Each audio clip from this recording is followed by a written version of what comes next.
regarde par exemple les chiffres, on voit que les investissements directs à l'étranger qui rentrent dans les pays en développement sont beaucoup plus faibles que les transferts de fonds des migrants, qui représentent à peu près 350 milliards de dollars aujourd'hui. C'est 12% du PIB du Mali. La Moldavie, par exemple, c'est 30% de son PIB. Donc, plus les pays sont petits et relativement disons, en développement, plus la part des flux d'immigration, des flux de transfert de fonds des migrants dans leur PIB est importante.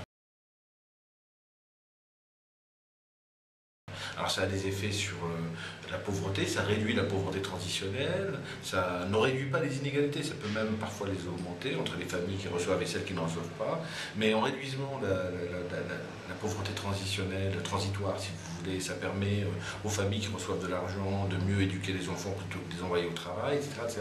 Donc ça a des effets positifs sur la réduction de la pauvreté, ça a des effets aussi positifs sur l'équilibre de la balance des paiements, puisque beaucoup de pays sont déficitaires et sans l'argent des migrants, il n'y aurait pas d'équilibre comme disons des comptes extérieurs. Cela dit, ça peut aussi provoquer des effets pervers de type, disons, effet de surinvestissement dans l'immobilier ou des choses comme ça, au détriment de l'investissement dans la production.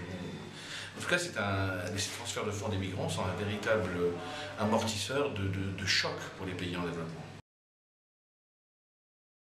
Plus les migrations sont qualifiées à l'extérieur, plus les diasporas vont jouer un rôle, c'est-à-dire l'ensemble des gens qui sont liés à leur pays d'origine d'une manière ou d'une autre, vont jouer un rôle d'investissement, de dynamisation, de transfert de normes, institutionnelles également, politiques, pour faire, disons, développer le pays. Alors, ça ne veut pas dire que ce soit les migrations qui déclenche les croissances économiques, c'est même l'inverse.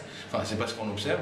On observe d'abord que les économies rattrapent, et puis au moment où elles rattrapent, sont dans une période de dynamique, ce qu'on a connu en Thaïlande, par exemple, en Inde, bien les diasporas d'émigrés vont jouer un rôle catalyseur des projets vers les pays en développement, vers les pays d'origine, et renforcer les bases de la croissance économique, du développement. Donc c'est des effets extrêmement importants.